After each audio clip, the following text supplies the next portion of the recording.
Ireland's Taoiseach Michael Martin is desperate for the UK and the EU to strike a post-Brexit trade agreement, and if a deal fails to materialise it will confirm in the minds of many Irish voters that his government is jinxed, a former top diplomat has said. Ray Bassett, Ireland's former ambassador to Canada, Jamaica and the Bahamas, said his country needed the two sides to strike a deal more than any other member of the EU 27 and warned it was facing a very difficult outcome without one. Mr. Bassett was speaking after Mr. Martin attempted to strike an optimistic note on Saturday in the wake of the resumption of talks between EU negotiator Michel Barnier and UK opposite-number Lord David Frost. Mr. Martin, who may also have been buoyed by Mr. Barnier's conciliatory tone when speaking to the European Parliament on Wednesday, told an online conference, "My gut instinct is that the British Prime Minister does want a deal." However, Mr. Bassett was under no illusions about the seriousness of the situation from Dublin's perspective.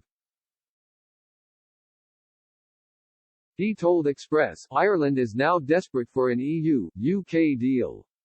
Martin is especially keen because his government has got off to a very shaky start and he is languishing badly in the polls. A no-deal Brexit would just confirm some people's view that the Taoiseach and this government have been jinxed from the beginning."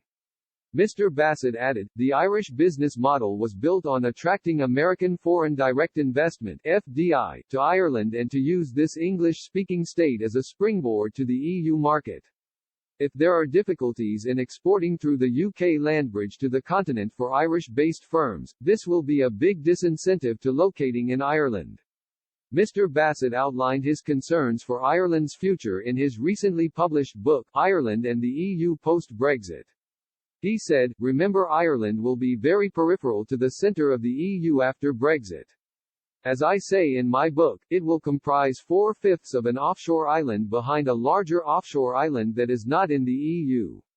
The vast bulk of Irish goods travel through the western UK ports, Liverpool, Holyhead, etc., on their way to markets in the Netherlands, France, Germany, etc.